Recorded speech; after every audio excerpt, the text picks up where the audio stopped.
तो देखो इस एल्कीन के पास अल्फा कार्बन 4 है, ए भी है और ए भी है, ए भी है, मींस डबल बॉन्डेड कार्बन से डायरेक्टली कनेक्टेड कार्बन को अल्फा कार्बन बोलते हैं।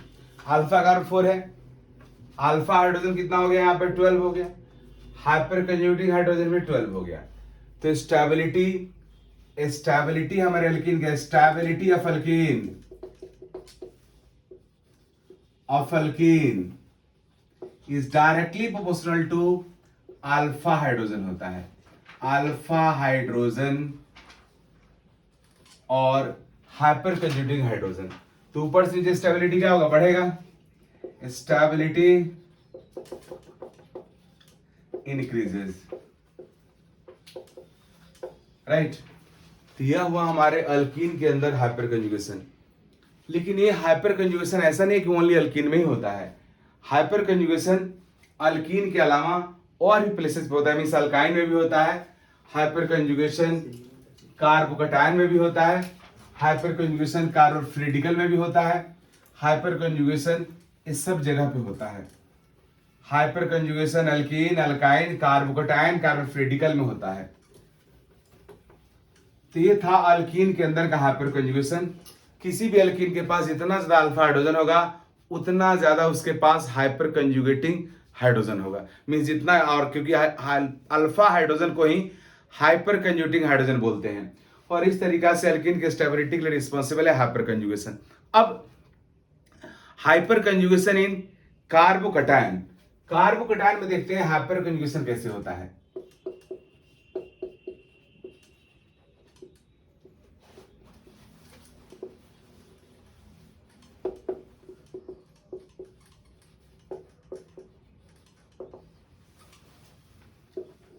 हाइपर कंजुगेशन कार्बोकटायन, अब देखो जी, कार्बोकटायन में भी अगर एक ही कार्बन है तो हाइपर कंजुगेशन नहीं होगा, क्योंकि कार्बोकटायन में जिस कार्बन पे पॉजिटिव चार्ज रहता है उसको हम लोग अल्फा कार्बन जैसा ट्रीट करते हैं। ये हमारा कार्बोकटायन है और कार्बोनियम आयन है, कार्बोकटायन और carbonium ion, carbonium ion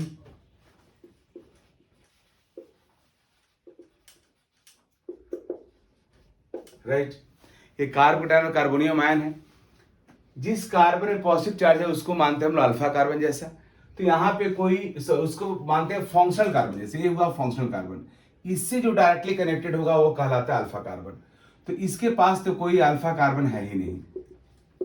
alpha carbon की अगर बात करें हम लोग, अल्फा कार्बन और अल्फा हाइड्रोजन, तो इसके पास तो जीरो अल्फा कार्बन है, क्योंकि एक ही कार्बन है जिसके ऊपर पॉजिटिव चार्ज है।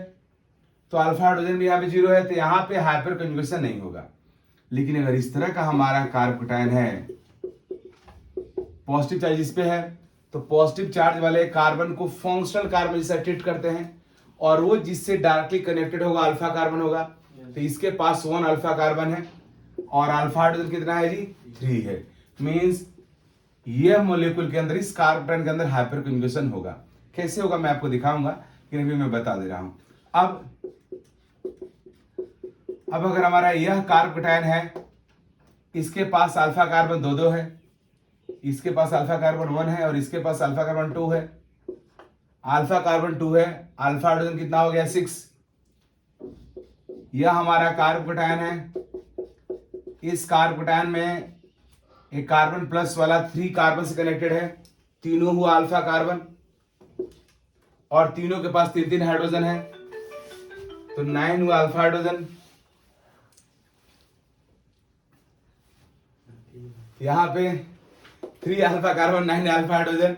तो हमारे इस कार्बोकटायन में हाइपर कंजुगेशन होगा, लेकिन सबसे ज्यादा हाइपर कंजुगेशन इसमें होगा, ये जो हमारा टर्शियरी कार्बोकटायन है। यह हमारा हुआ मिथाइल कटायन, इसमें हाइपर कंजुगेशन नहीं होगा। यह हुआ इथाइल कटायन और primary alkyl cation, primary alkyl cation. यह हुआ secondary alkyl cation, secondary alkyl cation. यह हुआ टर्शियरी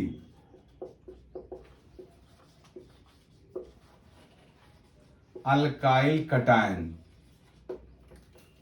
टर्शियरी अल्काइल कटायन में सबसे ज्यादा हाइपर कंजुगेशन होगा 9 अल्फा हाइड्रोजन है, इस वजह से तो इनका स्टेबिलिटी का ऑर्डर भी यही होगा, ऊपर से नीचे स्टेबिलिटी इंक्रीज होगा, स्टेबिलिटी इंक्रीजेज, राइट। अब यहां पे मैं थोड़ा कार्बोकटायन में हाइपर कंजुगेशन शो कर दूं किस तरीका से होता है। ये तो मैं दिखा दिया किसमें किसमें होगा और किस कार्बोकटायन में कितना ज्यादा हाइपर कंजुगेशन होगा, उसकी वजह से उनके स्टेबिलिटी पे क्या इफेक्ट होगा। Now I am going to discuss orbital overlapping of hyperconjugation in carbocation. ये हमारा है इथाइल कार्बोकटायन, इसमें देखते हैं किस तरीका से हाइपर कंजुगेशन होता है। ये अल्फा कार्बन है, देखो जी ये कार्बोकटायन है। कार्बोकटायन में कार्बन का हाइब्रिडेशन sp2 होता है, sp2 हाइब्रिडाइज्ड कार्बन है। अगर कार्बन का हाइब्रिडेशन sp2 है तो कार्बन अपना 1s ऑर्बिटल और 2p ऑर्बिटल को हाइब्रिडेशन में मिक्स किया है। 1p ऑर्बिटल उसका क्या है, अनहाइब्रिडाइज्ड है, क्योंकि p सबसेल के पास 3 ऑर्बिटल होता है। अगर 2 हाइब्रिडेशन यूज्ड हो गया है तो एक ऑर्बिटल बचा हुआ है अनहाइब्रिडाइज्ड, तो उस अनहाइब्रिडाइज्ड को यहां मैं शो कर रहा हूं, अनहाइब्रिडाइज्ड p ऑर्बिटल को शो कर रहा हूं। एक कार्बोकटायन है, इसका मीनिंग हुआ कि इसके पास पॉजिटिव चार्ज है, इलेक्ट्रॉन डिफिशिएंसी है, इसकी वजह से ये जो p ऑर्बिटल होता है वो इम्प्टी रहता है। ये इम्प्टी p ऑर्बिटल इम्प्टी रहता है। हमारे कार्बोकटायन में जो हाइपर कंजुगेशन होता है वो ये अल्फा कार्बन अपने सिग्मा ऑर्बिटल का, फुलफिल्ड सिग्मा ऑर्बिटल का इस कार्बोकटायन के मींस इस बगल वाले जो कार्बोकटायन है इसके इम्प्टी p ऑर्बिटल के साथ ओवरलैपिंग कराता है। मींस ये हुआ इसका sigma, fulfilled sigma orbital, fulfilled sigma orbital और ये इम्प्टी p ऑर्बिटल, इनके बीच में ओवरलैपिंग होता है। मींस ओवरलैपिंग होता है, overlapping between fulfilled sigma orbital of alpha carbon and empty p orbital, empty p orbital, इनके बीच में ओवरलैपिंग होता है। इसको कैसे शो करेंगे हम लोग, अब इसको शो करने के लिए इस बॉन्ड को ब्रेक कर देंगे। मींस इस बॉन्ड को जब ब्रेक कर दूंगा, इसको शो करने के लिए हम लोग इसको बॉन्ड को ब्रेक करेंगे, किस तरह से ओवरलैपिंग हो रहा है। इसको करने के लिए इस बॉन्ड को ब्रेक कर देंगे। ये जब बॉन्ड ब्रेक हुआ तो बॉन्ड का बोथ इलेक्ट्रॉन कार्बन के पास आ गया तो नेगेटिव हो गया, ये पॉजिटिव है, इनके बीच में बॉन्ड फॉर्म हो जाता है और इस तरीका से यह स्टेबलाइज हो जा रहा है। लेकिन एक्चुअल में बॉन्ड तो ब्रोकन रहता नहीं है, तो इसको दिखाने के लिए यहां पे मैं H+ लिख दूंगा। तो हमारे कार्बोकटायन में इस तरीका से हाइपर कंजुगेशन होता है। कार्बोकटायन में आप देख रहे हो कि एक यहां पे फिनोमेना यह हो रहा है कि कार्बोकटायन में हाइपर कंजुगेशन का इंटेंसिटी बहुत ज्यादा रहता है। सबसे पावरफुल इफेक्ट हाइपर कंजुगेशन हमारा कार्बोकटायन में ही होता है। क्यों? क्योंकि यहां पे इस कार्बन के पास एग्जैक्टली पॉजिटिव चार्ज है। यहां पॉजिटिव चार्ज होने की वजह से, यहां पॉजिटिव चार्ज होने की वजह से ये कार्बन इस अल्फा कार्बन पे भी इलेक्ट्रॉन डिफिशिएंसी बढ़ा देता है।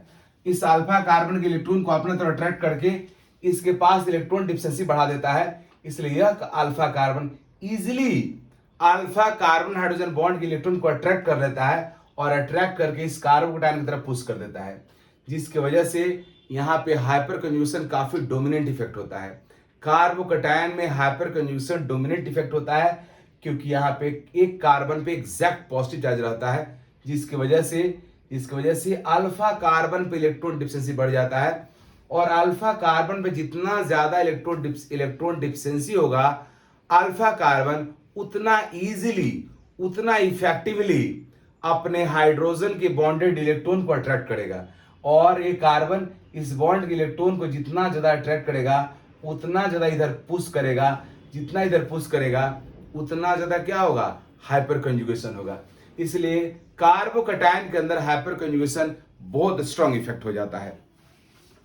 कार्बोकैटायन में एक और बात मैं बताऊंगा, कार्बोकैटायन में जब हाइपर कंजुगेशन होता है तो यह हाइपर कंजुगेशन आइसोवेलेंट होता है। क्योंकि आप देख लो, जो यहाँ पे बॉन्ड को ब्रेक करके मैं कैनोनिकल स्ट्रक्चर राइट किया हूं, इन दोनों ही स्ट्रक्चर में यहाँ पे सिग्मा बॉन्ड, ये दोनों ही स्ट्रक्चर में कोवेलेंट बॉन्ड का नंबर सेम है। कोवेलेंट बॉन्ड का नंबर चेंज नहीं हुआ। यहाँ पे देख लो 1 2 4 3 और 4, मतलब यहाँ पे 3 का मतलब अल्फा कार्बन हाइड्रोजन बॉन्ड था, तो 3 बॉन्ड यहाँ पे है। यहाँ पे एक बॉन्ड मैं ब्रेक किया हूं तो उसके बदले में एक पाई बॉन्ड फॉर्म कर दिया हूं। मीन्स इस दोनों ही कंपाउंड में कोवेलेंट बॉन्ड का नंबर क्या है, सेम है। अगर कोवेलेंट बॉन्ड का नंबर सेम है दोनों में तो बोलेंगे कि दोनों आइसोवेलेंट हो गया। तो यहाँ पे कार्बोकैटायन का हाइपर कंजुगेशन अल्कीन के हाइपर कंजुगेशन से अलग होता है, क्योंकि अल्कीन में वो आइसोवेलेंट नहीं होता है। वहां मैं फिर आपको दिखा दूंगा, अल्कीन में जब हम लोग कैनोनिकल स्ट्रक्चर राइट करते हैं तो कोवेलेंट बॉन्ड का नंबर कम हो जाता है, लेकिन यहां पे ऐसा नहीं है। दोनों में कोवेलेंट बॉन्ड का नंबर से, इसको 1 इसको सेकंड बोलूं तो फर्स्ट और सेकंड जो यहाँ पे हमारा कैनोनिकल स्ट्रक्चर है, दोनों के पास कोवेलेंट बॉन्ड का नंबर से, माइंड इट, मैं सिग्मा बॉन्ड नहीं बोल रहा हूं, कोवेलेंट बॉन्ड बोल रहा हूं। First and second are canonical structure, canonical structures, और दोनों के पास सिग्मा बॉन्ड का नंबर, दोनों के पास कोवेलेंट बॉन्ड का नंबर का सेम है, दोनों के पास सेम कोवेलेंट बॉन्ड है, इसलिए इसको बोलते हैं आइसोवेलेंट।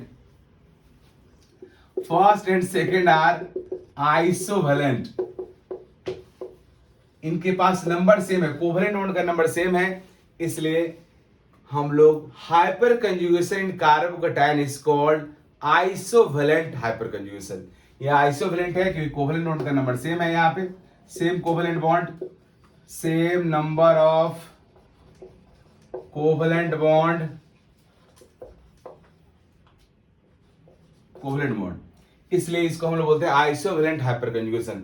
मींस कार्बोकैटायन के अंदर जो हाइपर कंजुगेशन होता है उसको कहा जाता है आइसोवेलेंट। ऐसा hyperconjugation, isovalent hyperconjugation means ऐसा हाइपर कंजुगेशन जहां पे कोवेलेंट बॉन्ड का नंबर सेम रहता है during writing canonical structure.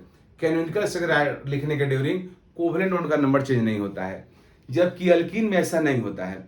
Alkyne में कोवेलेंट बॉन्ड का नंबर चेंज हो जाता है, इसलिए अल्कीन के अंदर जो हाइपर कंजुगेशन होता है वो सैक्रिफिशियल होता है। वहां पे हमारा मोलेकुल अपने बॉन्ड को सेक्रीफाइस करके डीलोकलाइजेशन करता है। जैसे यहाँ पे मैं अभी बताया था अल्कीन में, इस अल्कीन में हाइपर कंजुगेशन में जब मैं बताया था, यहां पे जब हाइपर कंजुगेशन होता है तो जब हम लोग कैनोनिकल स्ट्रक्चर राइट करते हैं तो इस बॉन्ड को ब्रेक किए, इस बॉन्ड का बोथ यहां पे आ गया, इस बॉन्ड का इलेक्ट्रॉन यहां पे शिफ्ट हुआ, अगला कैनोनिकल स्ट्रक्चर यहां में लिखा था इस तरह से। तो आप गौर से देखो तो पता चलेगा कि यहां पे बॉन्ड कम हो गया, इसमें जितना कोवेलेंट बॉन्ड है उससे कम यहां पे कोवेलेंट बॉन्ड हो गया। क्यों? क्योंकि यहां पे 3 बॉन्ड है, इसमें से एक बॉन्ड यहां पे कम हुआ, उसके बदले में पाई बॉन्ड फॉर्म नहीं हुआ। पाई बॉन्ड तो इसमें यहां भी है और इसमें एक ही, इसमें भी एक पाई बॉन्ड है, इसमें भी एक ही पाई बॉन्ड है। यहां पे 3 कार्बन, कार्बन के पास 3 सिग्मा बॉन्ड है, यहां पे कार्बन के पास 2 ही सिग्मा बॉन्ड है। तो इस कैनोनिकल स्ट्रक्चर में जो फर्स्ट और सेकंड है, फर्स्ट सेकंड कैनोनिकल स्ट्रक्चर में फर्स्ट से 1 कम कोवेलेंट बॉन्ड है। सेकंड कैनोनिकल स्ट्रक्चर में फर्स्ट से 1 कम कोवेलेंट बॉन्ड है। इसका मीनिंग हुआ कि अल्कीन में जब हम लोग हाइपर कंजुगेशन कराते हैं और अल्कीन के जब हम लोग अल्कीन के जब हम लोग कैनोनिकल स्ट्रक्चर राइट करते हैं तो कोवेलेंट बॉन्ड का नंबर हमारे अल्कीन से कम हो जाता है। इसमें जब यह हाइपर कंजुगेशन करता है तो कोवेलेंट बॉन्ड का नंबर कम हो जाता है। तो बोलते हैं ये सेक्रीफाइस कर रहा है, हमारा अल्कीन अपने एक अल्फा कार्बन हाइड्रोजन बॉन्ड को सेक्रीफाइस करके इस पाई इलेक्ट्रॉन को डिलोकलाइज कर रहा है। इसलिए hyper conjugation in alkyne is also called sacrificial hyperconjugation, while hyperconjugation in carbocation is called isovalent hyperconjugation। क्योंकि कार्बोकैटायन में जब हम लोग हाइपर कंजुगेशन कराते हैं तो बॉन्ड कोवेलेंट बॉन्ड का नंबर चेंज नहीं होता है, वो सेम रहता है, जबकि अल्कीन में ऐसा नहीं होता है। अल्कीन में जब हाइपर कंजुगेशन होता है तो कोवेलेंट बॉन्ड का नंबर कम हो जाता है, राइट। तो यह था hyper conjugation in alkyne and carbocation. Carbon free radical में भी हाइपर कंजुगेशन सिंपल होता है, उसमें कुछ खास करना नहीं रहता है।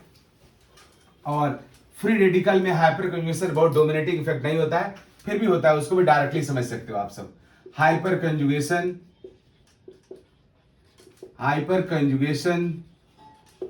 इन फ्री रेडिकल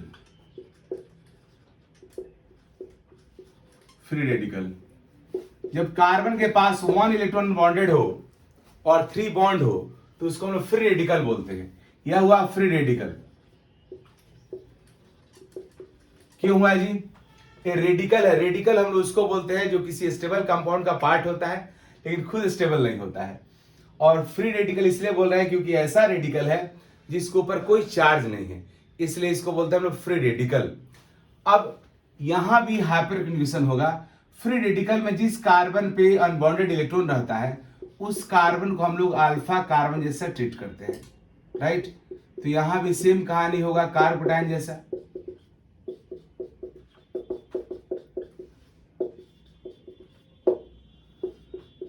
अगर आप इसमें देखोगे अल्फा हाइड्रोजन की बात करोगे तो इसके पास अल्फा हाइड्रोजन 0 होगा, मिथाइल फ्री रेडिकल के पास, क्योंकि कोई अल्फा कार्बन ही नहीं है। इसके पास अल्फा हाइड्रोजन 3 होगा क्योंकि इसके पास 1 अल्फा कार्बन है। इसके पास अल्फा कार्बन 2 है, उससे अल्फा हाइड्रोजन 6 हो गया। इसके पास अल्फा कार्बन 3 है, उससे अल्फा हाइड्रोजन 9 हो गया। और जितना ज्यादा अल्फा हाइड्रोजन होगा उतना ज्यादा हमारे फ्री रेडिकल का स्टेबिलिटी होगा। तो स्टेबिलिटी इंक्रीजेज, ऊपर से नीचे इंक्रीज होगा क्योंकि अल्फा कार्बन क्या हो रहा है, इंक्रीज हो रहा है, और उसके साथ अल्फा हाइड्रोजन भी इंक्रीज हो रहा है। तो यह था hyper conjugation in alkyne, carbocation and carbon free radical. Okay, thank you.